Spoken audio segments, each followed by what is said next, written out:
الذين آمنوا إذا نودي للصلاة من يوم الجمعة فاسعوا إلى ذكر الله وذروا البيع ذلكم خير لكم إن كنتم تعلمون. الحمد لله خالق الوجود من العدم وجاعل النور من الظلم ومخرج الصبر من الألم وملقي التوبة على الندم، فنشكره على المصائب كما نشكره على النعم، ونصلي على رسوله الأكرم ذي الشرف الأشم والنور الأتم والكتاب المحكم وكمال النبيين والخاتم، سيد ولد آدم الذي بشر به عيسى ابن مريم ودعا لبعثته إبراهيم عليه السلام حين كان يرفع قواعد بيت الله المحرم، فصلى الله عليه وسلم وعلى أتباعه خير الأمم الذين بارك الله بهم كافة الناس العرب منهم والعجم. فالحمد لله الذي أنزل على عبده الكتاب ولم يجعل له عوجا، والحمد لله الذي لم يتخذ ولدا ولم يكن له شريك في الملك ولم يكن له ولي من الذل وكبره تكبيرا.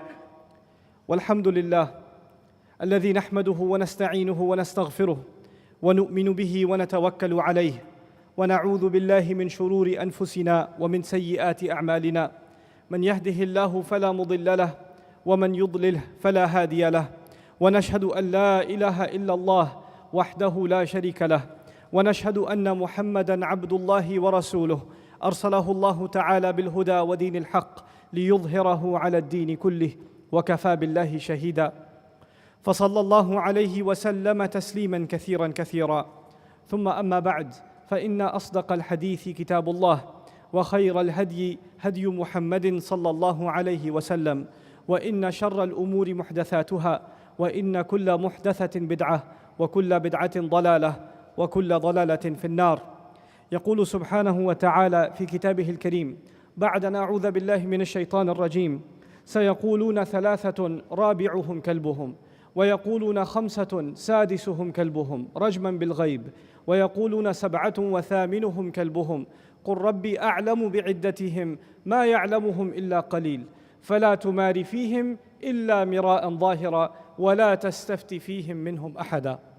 رب اشرح لي صدري ويسر لي أمري واحلل عقدة من لساني يفقه قولي. آمين يا رب العالمين. Many of you have an understanding of the Arabic language, and as I was reciting the ayat that are going to be the central subject of my khutbah today, you might be wondering, how is he going to give a khutbah about these ayat from Surah Kahf that talk about how many there were? The story of the people of the cave is very important. All of the stories in the Quran have a central position in our religion. There are a few things I want to mention in the introduction to this khutbah that I think set the stage for the ideas I want to share with you and the reflections I intend to share with you from these ayat, and may Allah Azza wa Jal bring benefit from them. Now, the first thing I'd like to share with you is that, of course, the Quran is full of stories. It has many of them. And in all of those stories, we'll find a common thread, and that is that Allah does not go into too much detail. That Allah Azza wa Jalla has compared to the same story. If you find it, the biblical version of the same story, you'll find a lot more pages covering the same story in the Bible. Or if the same exact historical accounts a scholar writes about them, like for example, if a scholar writes a book about Ibrahim alayhi salam, his book is going to be a lot longer than even if all of the ayat combined about Ibrahim alayhi salam are going to come out to a lot shorter. What I'm trying to say is Allah, when He tells the stories, He's very brief. And that raises some questions. Why is He so brief?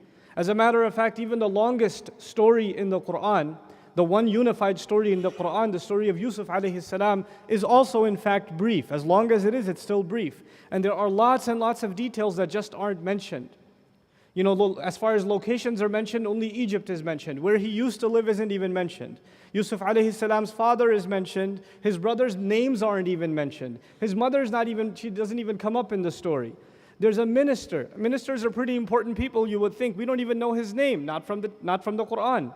The Quran doesn't emphasize his name. So Allah Azza wa Jal chooses not to give us all the details. And the reason for that is whatever He chose to make part of the Quran, whatever He chose to include is of the most important value. Something that is not important enough to make it into the Quran does not make it into the Quran.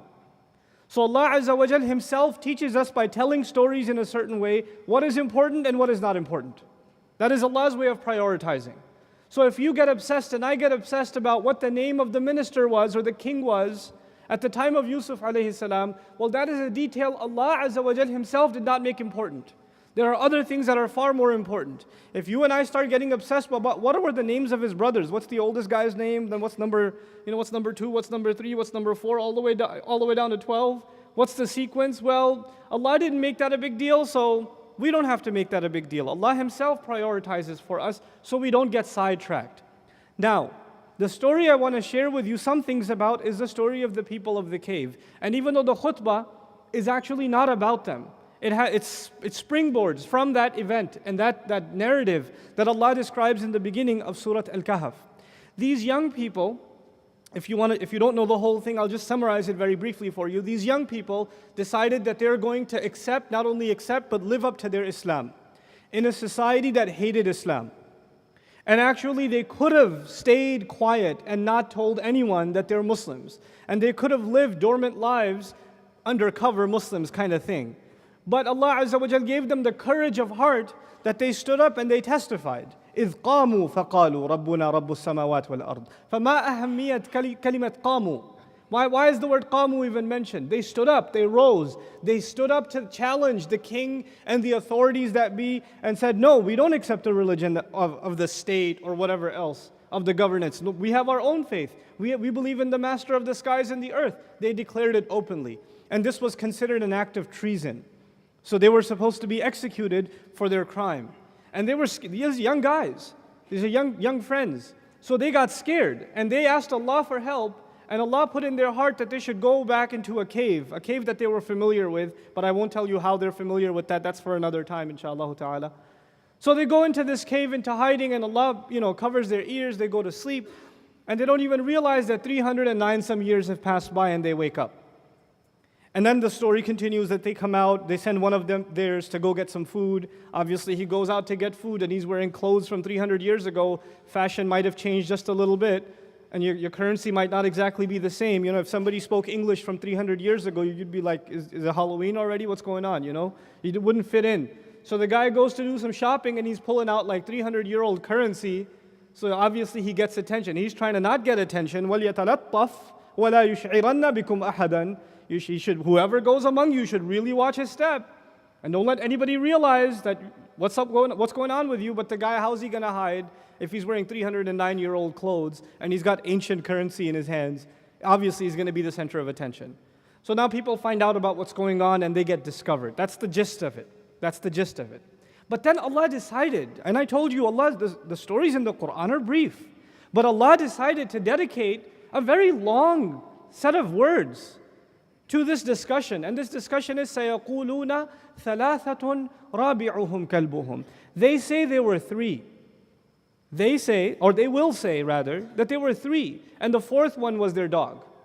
Their fourth was their dog, because they had a dog that was at the mouth of the cave, that people would just see its paws and they'd run away. Okay, that Allah mentions his dog previously too. وَيَقُولُونَ خَمْسَةٌ سَادِسُهُمْ كَلْبُهُمْ. And then they're also going to say that there were five actually, there were five guys, and the sixth one was their dog. رَجْمًا بِالْغَيْبِ. And I'll tell you about رَجْمًا بِالْغَيْبِ in a bit, throwing stones in the dark. Literally what that means is throwing stones in the dark. وَيَقُولُونَ سَبْعَةٌ وَثَامِنُهُمْ كَلْبُهُمْ. And they'll also say there were seven and the eighth one was their dog. Now, Allah says they say this and they say this and they say this. So you would think this is important. But actually a lot of times, a lot of Muslims, unfortunately, when they read this or study this story, they don't realize what's happening here, what Allah Azza wa Jal is saying. One thing we have to note in the Quran is whenever Allah Azza wa Jal says, يَقُولُونَ, they say. They say. Study the entire Quran, look for what they say. And you'll find they say really dumb things. They say idiotic things. They say things that Allah criticizes. They say things like يَقُولُونَ مَتَى هُوَ. They say, when is the day of judgment coming? They ask, or they make all kinds of يَقُولُونَ شَاعِرٌ. They say he's a poet. That's what they say. In other words, when people just talk, Allah quotes their stupidity sometimes in the Quran and then answers it with wisdom. He answers it with wisdom. So even the usloob, just starting with sayaquluna, should give an ishara, should give a hint to the reader. Allah is not happy with these people. He's not exactly happy with these people. Now this story has many amazing lessons. But before I go into them and help myself and you appreciate the wisdom of these ayat, I want to give you another story on the side. This one I made up myself. Imagine that I am a business teacher. My job is to teach students how to start a business. How do you start a business? And a lot of times, of course, as a good teacher, you should use stories to teach lessons. Because students remember the story, they can relate to it, they can draw lessons from it, right? Allah Himself does that in Quran. So I decide to tell my students a story about a guy who started a business. So this guy, first he looked at the best real estate. He wanted to open up a store. So he found out which area has the most foot traffic, so people will walk into his store. Then he got a good price. He negotiated it really well, and he got the store. Then he looked at what product is most in demand, and made sure he went and purchased that kind of product. Then he went and found out what are the best suppliers so he can get the best prices for his product. Then he found out what is the best prices, reasonable prices at which he can sell to his customers. Then he learned how to deal with customers in a patient way and be nice to them. So when the customers come into the store, they like how he treated them, so they recommend others to his store also. And I'm telling them this story about this guy who opened his store and does all these things so his business could be successful, and he benefited tremendously by following these few principles and not making sure he filed his taxes properly, this and that and the other. And a student raises his hand. He listens to the whole story, he's taking notes. He raises his hand and he says, "What color jacket does he wear to work?" Another guy asks, "Well, how did he paint the door? How did he paint the door? And what kind of cash register did he get? Did he get the digital one or the manual one? What did he get?" So these students start asking questions. And you know what that tells you when they ask those kinds of questions? I don't think you realize the point I was making when I was telling you the story. The point of it was you should learn to take these principles and start a successful business yourself. The color of your jacket will not help you. Does he wear shoelaces or does he put Velcro on his shoes? What does he do? It won't help you. It's irrelevant. It's a kind of what they say in Arabic, نوع من سوء الفهم. You didn't understand the point. Allah Azza wa Jal dedicated several ayat telling us that these young people were amazing. He told that they were young people. I mean, this is a college town. Young people, young guys get together and do what? Dhikr of Allah. They get together and make dua to Allah. They get together and help each other stay away from haram things. Is that usual or unusual? The guys here sitting can tell you. When a bunch of guys get together collectively, they don't get smarter, they get dumber. They do stupid things when they get together. And these young people, they are each other's strength. They, in a society filled with fitna, are protecting each other's deen. And young people living in a society that has no values can do anything they want. They could party, don't think that partying only got invented when, in the modern world. There's ancient forms of partying too. All the things you enjoy and all the forms of entertainment and, the distraction in life you have, move up, people. Someone in the back is giving me the indication to move you up. I hope I remember where I was in the khutbah. Don't remind me you're not supposed to speak in the khutbah. Just move up. Okay? So young people are going to do bad things, especially when they get together. But these guys are pretty amazing. They get together and they protect each other from getting assimilated into losing all of their values. And they're pretty independent also. There's no parent over them telling them, you shouldn't do this is haram, this isn't right. A lot of you young people, your parents tell you, don't do that, don't watch this, don't go there, it's haram, and you're like, oh God, everything's haram. These guys don't even have parents telling them what to do. They have total freedom. As a matter of fact, the entire society is free and encourages them to be rebellious against Allah. And they say, no, we're not going to. These are pretty amazing people. And then they turn and make dua to Allah. وَهَيِّئْ لَنَا مِنْ أَمْرِنَا رَشَدًا. Brother comes up to me and says, brother, I go to campus. And there's girls everywhere, man. I don't know what to do, bro. I got a lot of fitna. I can't help myself. Is there some exception for me? Because you can't blame me. I'm just surrounded by shaitan everywhere. So, sometimes I fall, it's not that bad. And I say, man, these young people were surrounded by fitna too. But they learned to understand that you, yourself, I, myself, are helpless. Yes, we are helpless. We can help ourselves. But Allah is the one who provides protection. Allah is the one who provides guidance. رَبَّنَا آتِنَا مِن لَدُنْكَ رَحْمَةً وَهَيِّئْ لَنَا مِنْ أَمْرِنَا رَشَدًا. That's the dua young people are learning to make from this amazing story. And then Allah will protect you in a way you can't even imagine. He took them into a cave, and these are not prophets. This is not a miracle of prophets. These are regular Muslims. These are regular Muslim young guys. And Allah can put them to sleep for 300 years so they can stay away from fitna. Allah can do that for them. And Allah can keep them alive.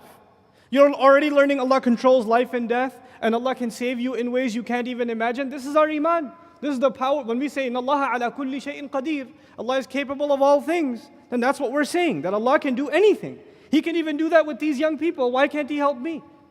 If His help can come in such miraculous ways, not even just for prophets, these are regular Muslims, then His help can come to me. I should not ever lose hope that the help of Allah is near. And the way in which it will come, I can't even imagine. They didn't know. They woke up, and they're like, يَتَسَاءَلُوا بَيْنَهُمْ إِذْ يَتَسَاءَلُونَ بَيْنَهُمْ قَالَ قَائِلٌ مِّنْهُمْ كَمْ لَبِثْتُمْ قَالُوا يَوْمًا أَوْ بَعْضَ يَوْمٍ. They're asking each other, hey, how long were we knocked out? One guy goes, I think we were out the whole day. And the other one's like, maybe a little bit of the afternoon. And the other one says, رَبُّكُمْ أَعْلَمُ بِمَا لَبِثْتُمْ. Your master knows better how long you've been there. Now that's enough for my point. Some people listen to this amazing story, and the only question that they raise their hand with and say, were they 3 or 4? Were they 5 or 6? Were they 7 or 8? هذا الرقم لا يقدم ولا يؤخر لا يضر ولا ينفع. Were they 3 or 4 or 5 or 6 or 18 or 25? How do you benefit from that? What color of the jacket?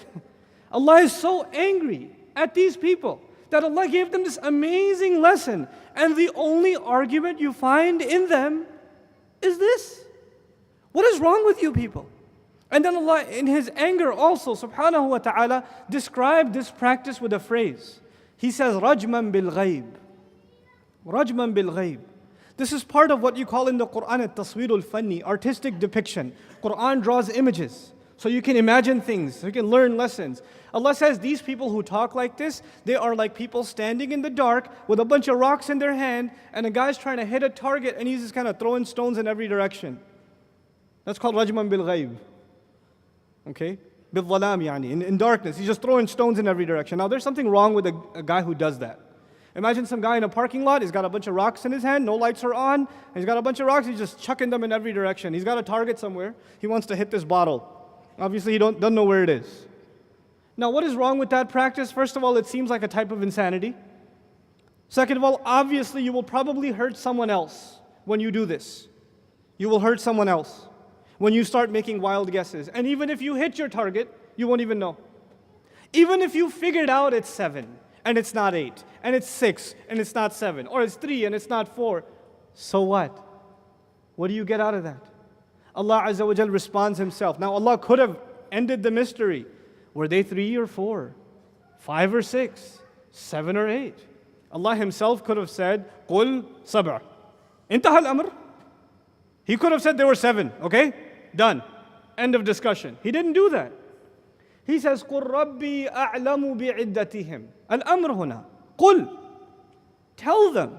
Let them know. The way to continue this discussion, number one, my master knows better how many they were. He chooses not to tell us. He chooses not to tell us. He chooses to tell us the thing you should know is Allah knows their number. That is not your business. You don't have enough lessons to learn that you got caught up in this? People do this with all the stories of the prophets. If you're one of those people, make tawbah. That you hear the stories of the prophets and you're like, hey, so Yusuf alayhi salam, after all those years he came out of prison. Did he marry that woman or what? I don't care. Quran didn't go into that question. So why do you even want to ask the question, and why do you seek the answer? What will you get out of that? What will you benefit from it? There are some who ask, what kind of dog was it? What was the dog's name?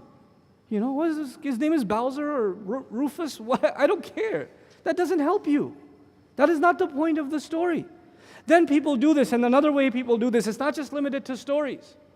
There are ahkam of this deen. There are rulings, regulations, principles, guidelines, things you must do as a Muslim, things you should not do as a Muslim. There are regulations on all of us, and you should know them. You should know what you can eat, what you can't eat. You should know how to purify yourself and how you shouldn't purify yourself. You should know the kind of interaction you can have with the opposite gender and the kind of interaction you can't have. You should know your limits. But you know what people do? Some people, the only kinds of questions they ask about Islam are the questions that have nothing to do with their life. They will not benefit from the answer, but it's a question about Islam, no doubt about it. Hey, so what if you live on the North Pole? How do you make 5 prayers because the sun's up for 6 months? How do you pray? Do you live on the North Pole? Are you moving? Did you get a job at the North Pole? Have you already rented one of those, icicle things? Is that set? So you should ask that question when it's relevant to you. Why are you asking now? How does it help you? See, fuqaha can ask those questions because they have to answer all kinds of people. But you and me as an average Muslim, we have to ask the questions that benefit us. If they don't benefit us, then don't ask the question. This is kathratu su'al. And this is taking you away from what the religion really is. In the few minutes I have left with you, I want to share some more lessons from these ayat, because the lesson Allah has to teach is not done.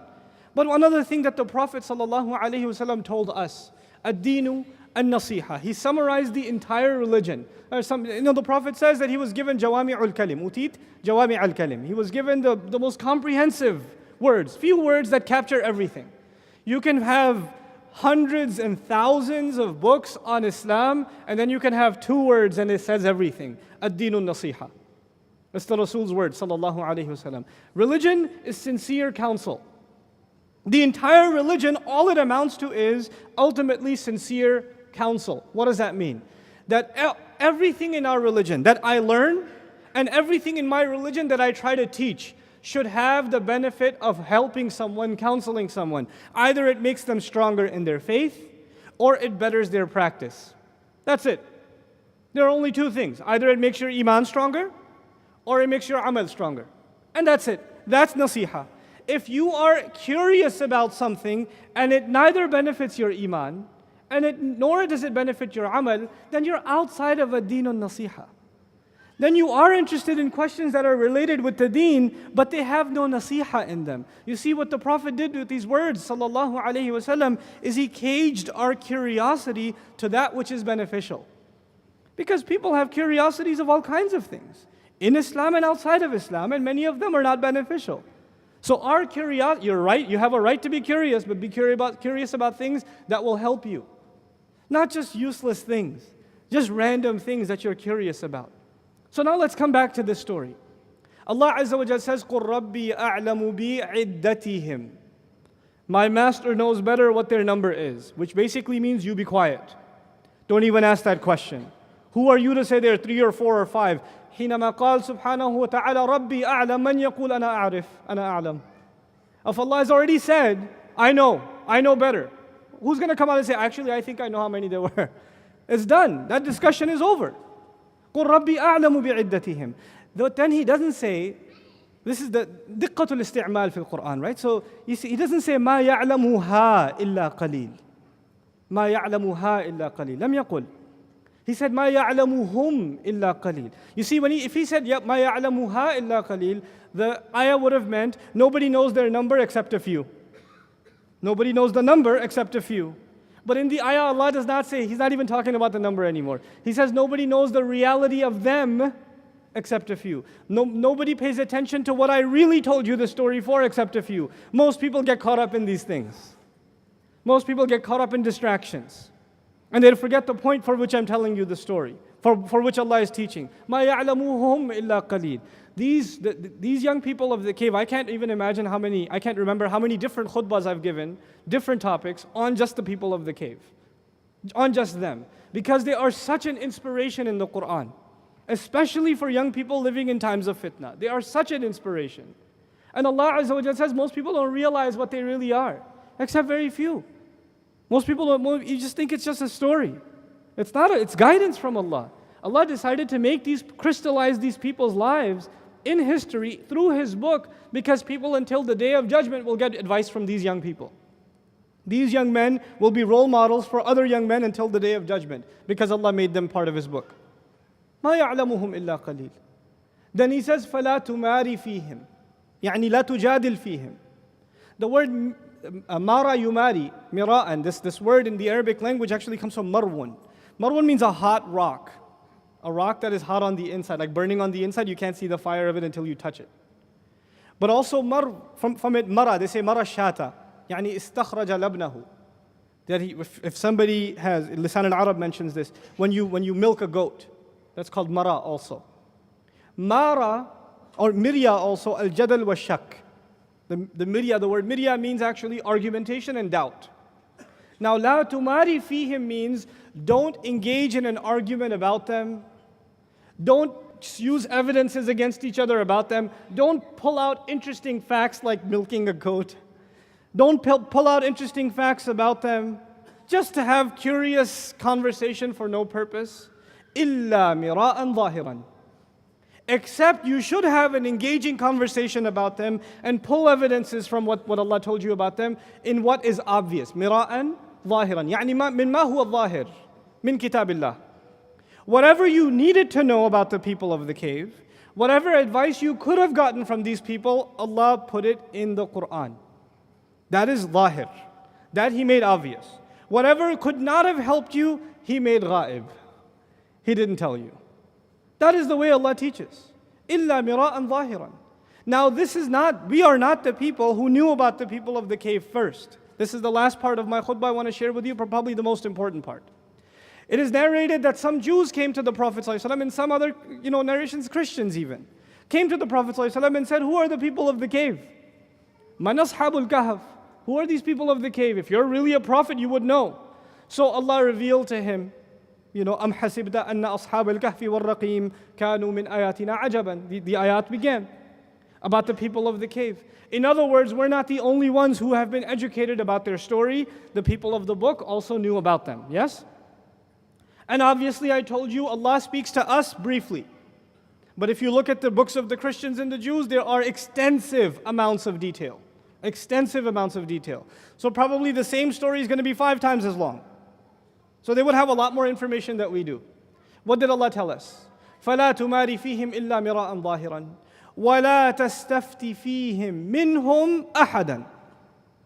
Don't go seeking more information or verdicts about these young people from any of them. What is Allah telling us? They may know that there were some people in a cave, but they have no guidance from that story. The guidance is in Quran. You will get nothing from the people of the book from this story that you don't already have in Allah's book. There is no reason to go to them and even ask the question.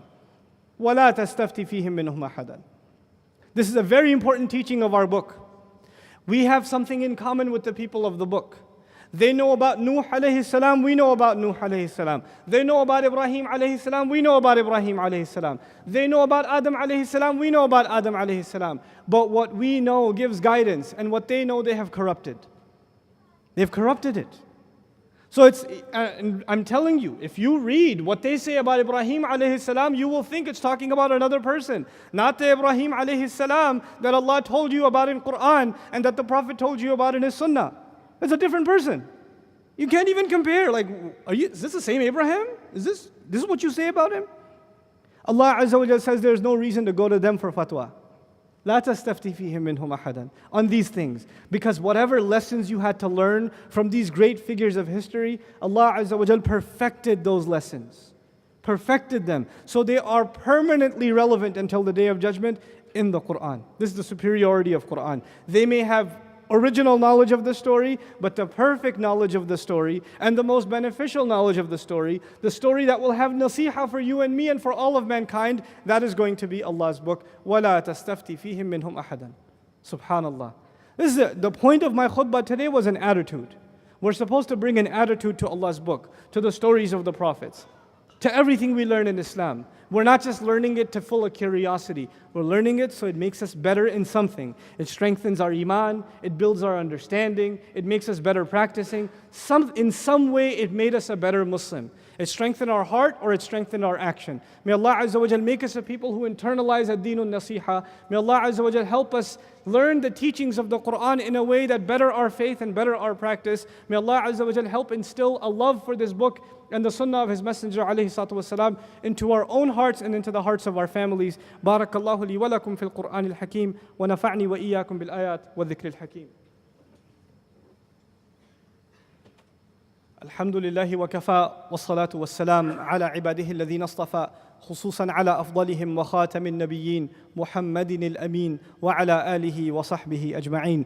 يقول الله عز وجل في كتابه الكريم بعد أن نقول أعوذ بالله من الشيطان الرجيم: إن الله وملائكته يصلون على النبي يا أيها الذين آمنوا صلوا عليه وسلموا تسليما. اللهم صل على محمد وعلى آل محمد كما صليت على إبراهيم وعلى آل إبراهيم في العالمين إنك حميد مجيد. اللهم بارك على محمد وعلى آل محمد كما باركت على إبراهيم وعلى آل إبراهيم في العالمين إنك حميد مجيد. عباد الله رحمكم الله، اتقوا الله، إن الله يأمر بالعدل والإحسان وإيتاء ذي القربى وينهى عن الفحشاء والمنكر، ولذكر الله أكبر، والله يعلم ما تصنعون. أقم الصلاة، إن الصلاة كانت على المؤمنين كتابا موقوتا.